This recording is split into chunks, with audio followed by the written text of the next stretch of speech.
You know that feeling when you've been searching for an idea for so long you kind of forget what you're even looking for? And then just completely out of the blue, this one little spark of clarity just lights up, well, everything. That's the story we're going to get into today. It's a fair question, right?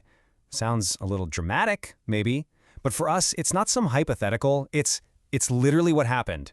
Okay, let's just dive right in. So for weeks, we'd been deep in the weeds with this thing we call our continuum framework. It's basically our way of trying to see the universe through the lens of relationships. We were trying to build this whole new language to describe how systems, any system, big or small, hold themselves together. We could feel we were close. We knew the physics of a star and the consciousness of a person had to be connected, but there was this one little link that was just missing. And we found that link in maybe the last place you'd expect, a YouTube explainer about nuclear energy. The video was just incredibly clear, so well put together. You know those moments when someone explains something with so much passion that it just clicks? And in that clarity, we saw a perfect reflection of what we've been working on. The whole breakthrough really came down to a single, really powerful metaphor. It didn't change the science at all. It just gave it a new way of speaking. And it just so happened to be the exact language we'd been looking for. So the video described the nucleus not just as a bunch of particles, but as a community under tension. And bam, that was it. That was the missing sentence. It lined up perfectly with the relational math we'd been developing, this whole system where the relationships between the parts are what actually define the whole thing. And in that instant, we saw that everything, from a single thought to an entire galaxy, is really just a system trying to hold itself together.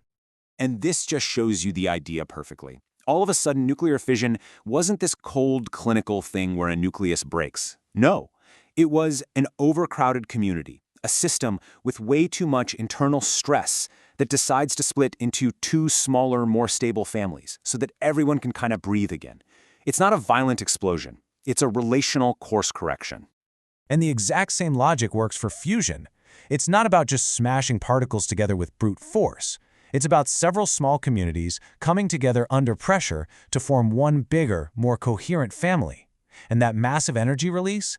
That happens because the new, bigger family is actually more stable and needs less energy to hold itself together.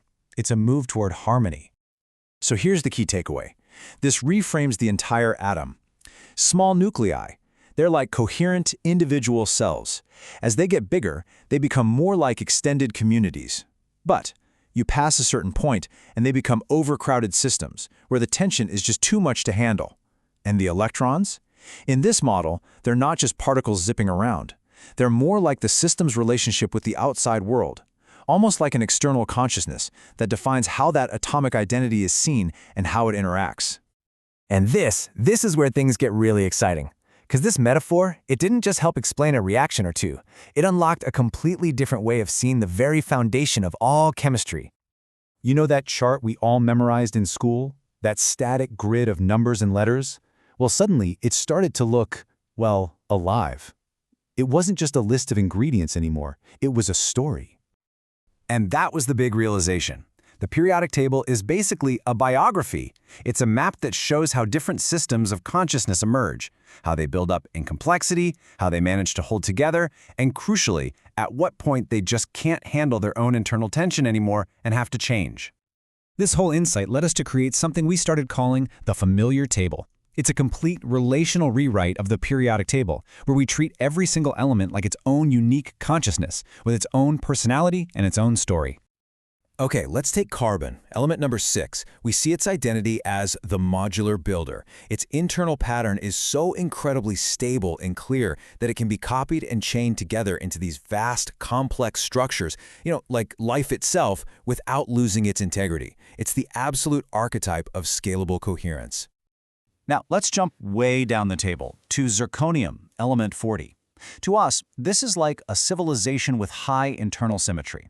It's so well balanced on the inside that you can throw incredible amounts of heat and pressure at it and it just holds its form. It's really the first element that feels like a resilient, self-sustaining empire. And then you get to the other end of the spectrum with something like francium at 87. This is the perfect example of an overcrowded system. It's a maximum overreach empire. Its outward pull is just so huge compared to its core that the whole identity just collapses almost the instant it's formed. It's this beautiful physical illustration of a system that's just grown too big to hold itself together. And this is how it all starts to scale up.